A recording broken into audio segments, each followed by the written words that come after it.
Superboy Prime feels like he just keeps getting more and more overpowered in DC Comics.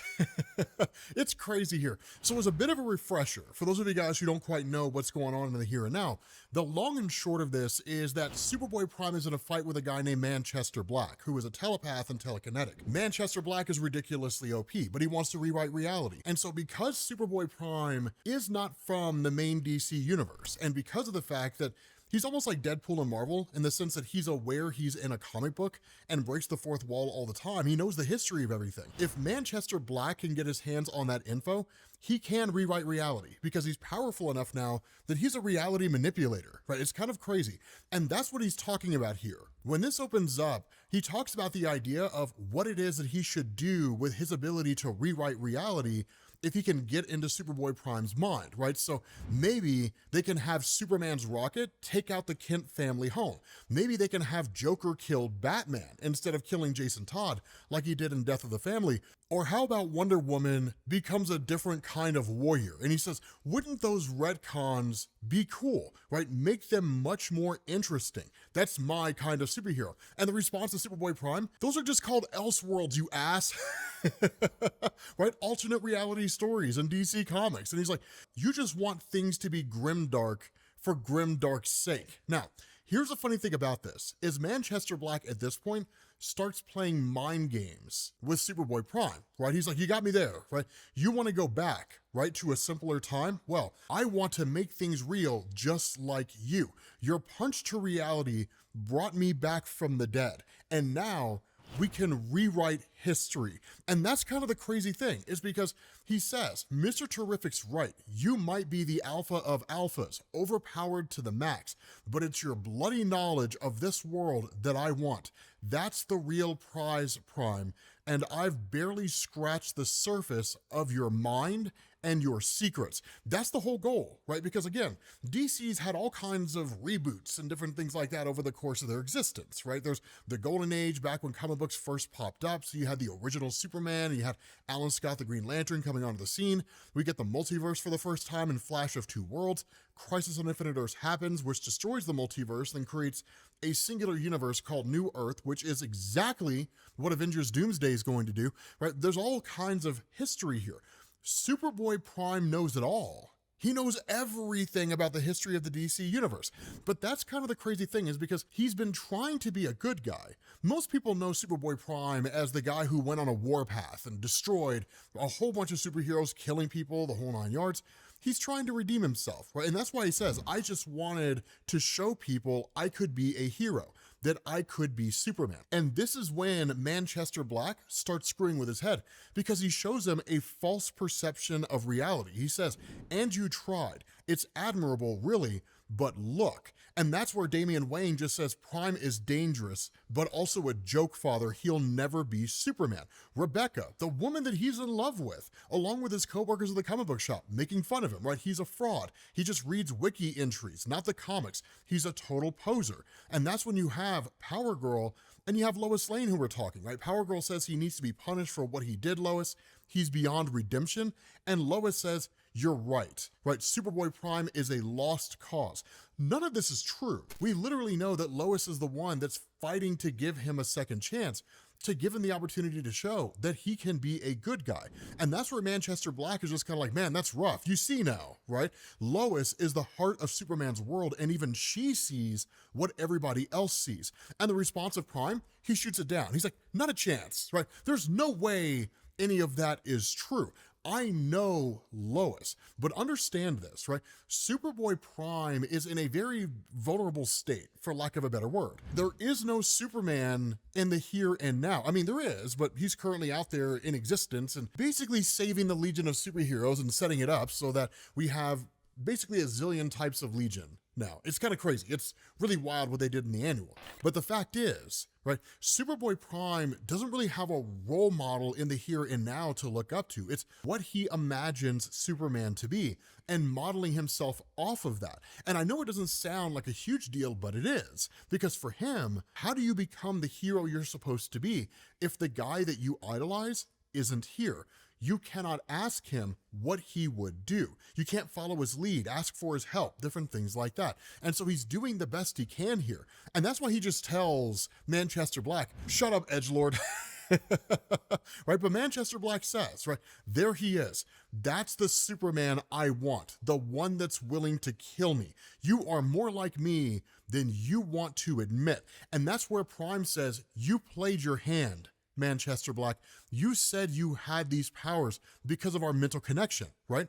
Well, then let's use it. We're in my mind, so let's bring this into the real world. And that's when you see what's really going on here, right? Number one, when you got the two guys at the comic book shop, one of the guys is like, yeah, I mean, I love it when superheroes grow, right? You know, just as long as it means nothing has changed from 40 years ago, which is a clear critique on the comic book fans that do not like it when things change, right? But that's when Rebecca shows up here and she asks, like, has Superboy Prime come to work? I mean, technically she calls him CK, right? Because they don't know he's Superboy Prime, or at least his coworkers and manager at the comic book shop don't know. But that's where his manager says, I mean, he's a good kid. He'll show up at some point today. I'm sure he probably stayed up all night reading comics and slept in, right? And that's where it's also kind of like, do you see that, boss? Right? That just flew off the shelf. This comic that just kind of came out of nowhere, which is literally Superman issue number 40.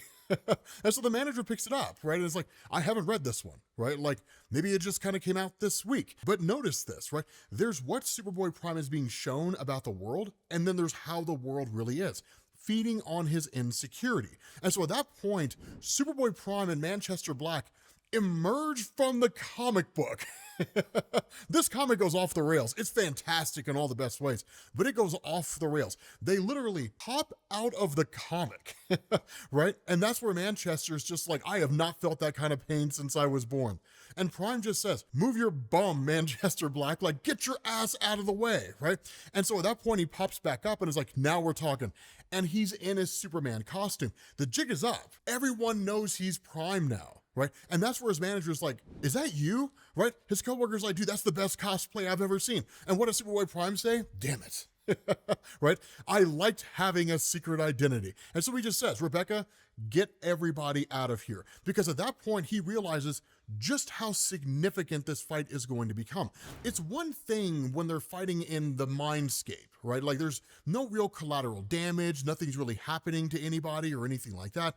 But when you're fighting in the real world, people can and will get killed if they are not careful. And so Rebecca does exactly that. She basically shoos everybody out. And that's where Prime looks at Manchester and says, now you're not a ghost anymore. Let's see if you can bleed. And that is where reality manipulation comes into play, because Manchester Black just says, look, man, I'm not really interested in getting my hands dirty. And he says, don't you know, kid, sometimes you have to let your words fight for you. And he says, I've been fighting Superman for years. This is hardly my first rodeo. While you were sitting in your mommy's lap dreaming of capes, I was living the school of hard knocks. I used to bully kids like you for their lunch money, but now, because of our connection, I can use my powers in brand new ways. Like quite literally, Superboy Prime is being attacked by speech bubbles. It's crazy, dude. I told you guys, it gets absolutely bonkers, but it's amazing in all the best ways. And even Prime himself is like, that was different. That's not something that I'm used to, right? And what's Manchester Black say? Get up, right? I want your little fans to see this. And he breaks the fourth wall, right? So Manchester Black, now having reality manipulation powers, seems to essentially understand reality as he knows it is not real. Like he is in a comic book. And he says, this must be like holding up a mirror for some of you out there in the real world. I know some of you want him punished.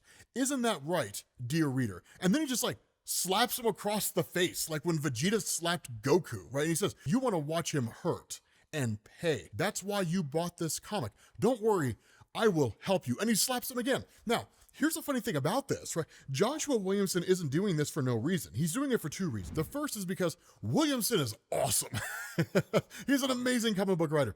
But the second thing is that if you know the real world history, fan reception to Infinite Crisis and the idea of Superboy Prime dominating like Young Justice and so on, there was one part of the fan base that loved it. They were like, dude, Superboy Prime is so overpowered. This is fantastic. There was another part of the fan base that was pissed. They were incensed about this happening. And that's kind of a reference to them, right? Like you guys, the fans who love like Connor Kent and those guys, you want to see him suffer for what he did. And I have to imagine there's some part of that fan base that's just kind of like, yes, we want to see him suffer for what happened, because they were angry. But that's where Manchester just says, come on, brat, right? Like, give your fans something to cheer for. And that's where Prime is just like, not like this, right? This is not how I intended for this fight to go down. But Manchester Black continues on, right? You're embarrassing yourself now, mate.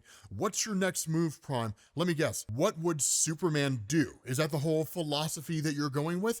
And this is amazing because Prime in this moment stops thinking about what Superman would do. He stops modeling himself after everything Superman would do. And instead he asks the question, no, I'm asking, what would I do? Right? What would I do in this moment? And then he grabs a long box and just sends it flying at Manchester Black. And anybody who's tried to pick up a long box to be the first one to tell you that thing's heavy as hell. So this is no small thing. But on a philosophical level, this is huge. This is huge, right? Because the entire history of Superboy Prime and DC Comics has been idolizing and modeling himself after Superman, to the point that when he first appeared in DC Comics and the events leading up to and during the original Crisis on Infinite Earths, the biggest thing that he got was to fight alongside Superman. He grew up reading his comics, the whole 9 yards. It's now Superboy Prime asking what he himself would do. And that's what he says, right? Like, I'm not thinking about what Superman would do, I'm thinking about what I would do. And in fact, one of the cool things that we get here is like a really cool Easter egg, Gold Surfer. I love that idea. But Manchester Black at that point freaks out, loses it. And that's where you end up realizing Superboy Prime is really your traditional comic book fan. He's you, he's me, anybody else out there that just grew up reading comic books and has been reading them their entire life. Manchester Black is the naysayer, the guy who hates comic books. And that's what he says, right? I hate comics, a product of a bygone era, just as outdated and stupid as Superman. And so he asks Prime, right? This is what you idolize. You based your life on this. Comics are dying, just as dead as you're going to be. And that's where Prime just says, I prefer to think of them as surviving. And that's where Manchester Black is like, dude, you're a joke. Right? You really believe Superman stands for hope, that the world can be a better place. And he says, wake up, kid. Hope is just a marketing buzzword. Nothing more, nothing less. Which is complete and total nonsense. Hope is quite literally what makes life worth living. It is tough to find. Like, don't get me wrong, hope can be a very difficult thing to find, especially in these trying times. But hope is what gets us through. No matter how bad things get, the belief that they can get better. And that's really what Manchester Black stands against, right? The idea of things improving, things changing, becoming something better than what they are. Manchester Black is seemingly one of these guys where there is the world according to him, and any variation from that is inherently wrong. And it's kind of a wonky thing because you'll see what I'm talking about here in a second. But that's where Superboy Prime makes this amazing speech here, right? And he says, you know what I really hate about you, Manchester Black? And he says, where I come from, there is no real Superman. You got to live in a world with Superman, and you still find a problem with it. You complain about it. Do you have any idea how lucky you are? If you fall, Superman or one of the other heroes here will catch you. Sometimes they fail or they make mistakes, but there's always hope. You love to say that hope sucks because you have no hope in yourself. When I was a kid, I was bullied by people just like you, and Superman never came to save me. And the day he finally did, I lost everything, and it broke me, maybe forever. And so you're right. I will never be Superman. I'll never be as good as him, and it hurts to say that, but I know that it's the truth. So I make jokes to hide how scared I really am. But even when I'm lost or afraid, I know that the people on my world love Superman as much as I do. He's real in their hearts. He moves them to be better people. So shame on you. Shame on you for not appreciating that you had a real Superman here, Manchester Black, because where I'm from, no one's coming to save us. And that's where Manchester Black is like, then why are you here and not there? And immediately turns the entire thing on the table. But it's cool, right? It does come across a little hokey, full transparency, Joshua Williamson, love you to death, man, but it does come across a little corny. I'm sure you could probably say it with a little more vigor or something like that, you know, kind of give it, and you know, he could Superboy Prime it to a degree. But the principle remains the same. Right? The main universe in DC Comics is a hopeful place because of Superman. That's kind of been like a main thing since Doomsday Clock. Metatextually, we always kind of knew that as comic book fans in reading DC Comics. All Doomsday Clock did was basically make it canon. The universe quite literally revolves around Superman, right? That kind of thing. But the fact remains, this is a universe where people have something to look up to and to aspire to. What Manchester Black is doing is projecting, right? He's got his own insecurities, his own fears, and his own doubts. And what he's doing is projecting those onto the world. His life sucks, so the world sucks. He lacks hope, so there's no hope in the world. Why? Well, because it's a lot easier to do that than to sit down and to admit he's in a crappy place. And that's the crazy thing, is because in this battle between them, when he catches Superboy Prime off guard, when he says, then why are you here and not there? He immediately attacks him, right? And that's when he says, I'm done with you, nerd, right? Like, I'm gonna rip your mind away, use your knowledge to change this world. And then I'm going to your world to do some real damage. You are not a hero. You're hardly even a villain. You're just kind of meh, right? Easily disposable. No one really cares, which is kind of how Superboy Prime's been treated over the years in DC. But Superboy Prime says, back in Limbo, Alexander Luthor Jr. used to joke that I had another power. He called it continuity vision. And Manchester Black is like, yeah, too bad, you're gonna lose that too, right? Open your mind wide because I'm about to take it over. And so Superboy Prime does the only thing he can do in this fight where he's clearly being overwhelmed. And he says, do you want all my knowledge of this universe? Fine. Read my word balloon, and says it's prime time. And in that moment, literally gives Manchester Black the entire history of the DC universe in one fell swoop, all at one time, right? Literally gives him everything from the introduction of Superman, the introduction of Slam Bradley, who predates Superman, right? Alan Scott, the Green Lantern, Jay Garrick, the Flash, running all the way up to everything that's happening in the here and now. And it overwhelms him, right? He's just like reboots, crisis, relaunches, crisis, retcons, crisis, rebirths. He's like, too much continuity. It's just way too much. And just kind of starts breaking down and going into a fetal position. Now, he does defeat Manchester Black, but at what cost? Because at that point, you switch over to the Watchtower, and Mr. Terrific is absolutely laying in to Superboy Prime. He's like, Manchester Black has all of our secrets now in his head. Do you have any idea what you've done?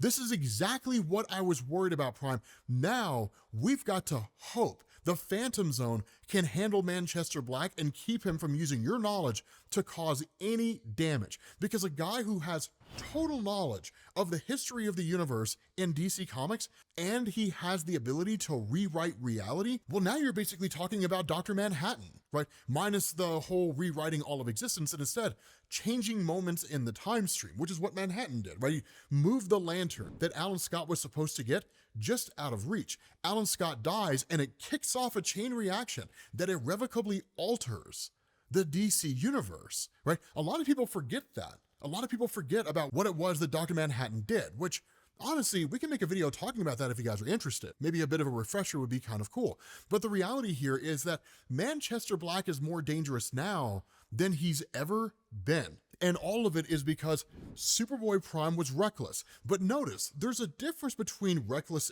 arrogance and recklessness while trying to be a good guy. Some people might say, well, it all amounts to the same thing, right? The end result is the same. Intention versus consequence. And in this instance, I would say intention is really what matters here. And so that's where he kind of goes to walk away. And Lois Lane asks, right, are you okay? And that's where Prime's just like, yeah, no, right? Not really. And he's like, I failed big time, right? He's like, if you see Power Girl, can you let her know I think that we should talk if she's up to it? And Lois is just like, yeah, I mean, 100%. And he just kind of like takes off because he's in a pretty low spot, right? Kind of in the worst way. At that point, he ends up going back to the comic book store, which is clearly modeled after the Sanctum Sanctorum of Doctor Strange. I love all the little Easter eggs that we get over the course of Williamson's work. It's phenomenal. Right? But that's where his coworkers are just like, okay, so yeah, you're Superboy Prime. That's pretty crazy, man. But don't worry, we're not going to tell anybody. They choose to keep a secret. So now he's got a squad, which is dope. I love the Prime has like basically a team now, right? And he even says that, right? Like, does this mean I have my own supporting cast? Right? And so that's where he just kind of gets back to work. Rebecca shows up here. Of course, Rebecca being a baddie, he's not looking to screw this up. But again, you get this really cool bit of character development with him, right? Where she says, I'm sorry about before, right? We just met and I was feeling pumped from my coven's magic spell and got caught up in the moment, because when they first met, she attacked him, right? So again, it's one of these things where once they realized that they were just kind of on the same side, they've kind of been a bit of an item here. But this is interesting because I think a lot of people have theorized that Rebecca and Prime will end up going on to become a romantic couple. I wouldn't be so sure about that because Prime says, no worries. It was totally cool, Rebecca. Our Witchfire Superboy team up was pretty fun. And so she says, right, I was wondering what happened to you after I saw you get ripped through reality. I never would have guessed you were being forced to escape different kinds of comics. That sounds like torture, but I mean, also kind of epic. And you beat the bad guy, right? That's a win, which is true. I mean, I'll be honest, man. I know that like DC Comics is full of just nightmare fuel, but I mean, come on, right? Like if you had a chance to go into the DC universe, yeah, I mean, I would clearly live in Metropolis. No one lives in Gotham on purpose. No one moves there, right? No one says, let's move to Gotham, right? The bright beacon in the sky. No. The only people who live there are the ones who get trapped there and can't leave, right? It's like, it's not the place you want to be. But that's kind of a funny thing here, right? As he says, it's not the kind of win Superman has, right? Like you see the mess that I made. And she kind of like dismisses it, right? She says, you heard what they said. You can keep your job. But the response of Prime, and this is where you really start to get into this development here, as he says, it's more than that, right? Now, the Justice League is mad at me again, and I thought I was owed my redemption arc. And he says, just be like Superman, do the right thing, get my own #1. I did some awful things in my past, and yes, reboots changed it, but I still did it, right? Obviously referencing New 52. And he says, I wanted to just pretend everything was okay and sweep it under the rug. I wanted everyone to like me so badly. I was doing everything I hate, ignoring continuity. And Manchester Black took advantage of that. If I want to show I can grow and be better, I need to make amends on the terms of the people I hurt, not mine. And then I have to find a way to go home again. But Manchester Black gave me an idea. He inspired me in a way. Honestly, I miss my world. I miss my parents. I miss my dog. I miss my comic books. And I miss Lori. Because Lori was his girl on Earth Prime in DC Comics. He had a whole life back there, and he hasn't seen it for quite some time. And so he says, I guess redemption is not as easy as a page turn, which is true. Redemption's hard, right? The most difficult part of making amends is admitting you were wrong. That's the hardest thing to do because pride, man, pride gets in the way. I've been there. I'm sure you've been there. We've known people who have been there. It's very difficult to step up and to say, I was wrong, I screwed up.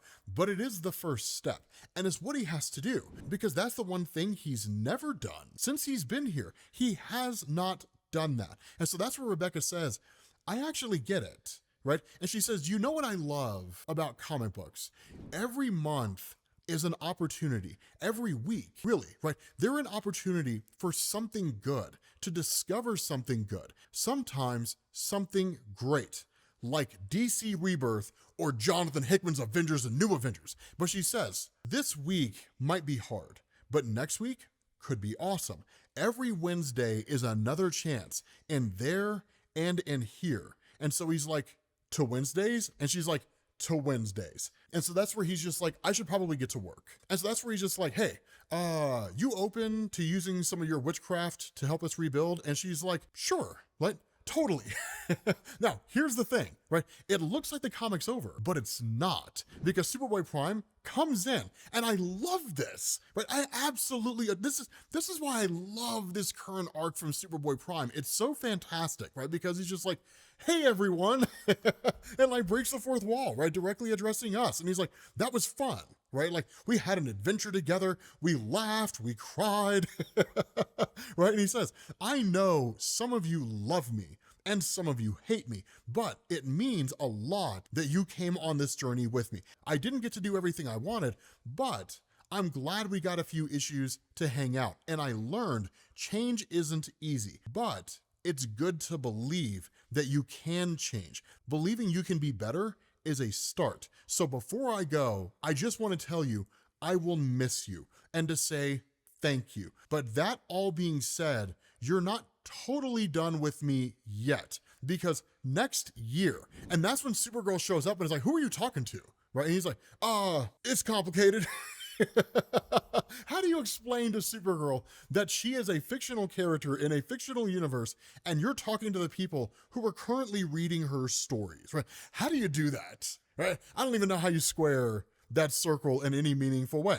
But there's kind of a funny thing here, right? Because lest we forget, number one, Superman is coming back, right? We saw that at the end of the annual. He's returning. He doesn't have the King Omega energy anymore, but he's coming back after DCKO, right? But the other thing is there's a Superman crossover coming, and it is fire. It looks like it's going to be amazing, because Superboy Prime says, are we finally having a crossover or what? Because they haven't had one. And honestly, I'm kind of waiting for it, right? And she's like, there's a problem in El Cadero, right? They have something of mine and I need to get it back. The fate of the world depends on it. It's an all hands on deck mission. We're meeting at Lois's apartment in a few hours. Are you in?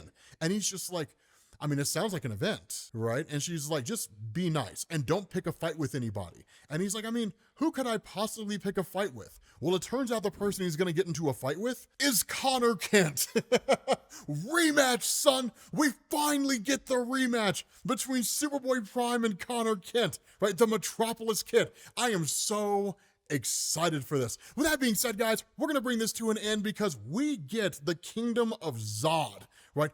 I need to cover the Zod miniseries because that's gonna lead directly into it. It's gonna be a phenomenal crossover. Hopefully you guys enjoyed this video. If you did, drop a like. Thank you all for watching. I will catch you all later. Peace.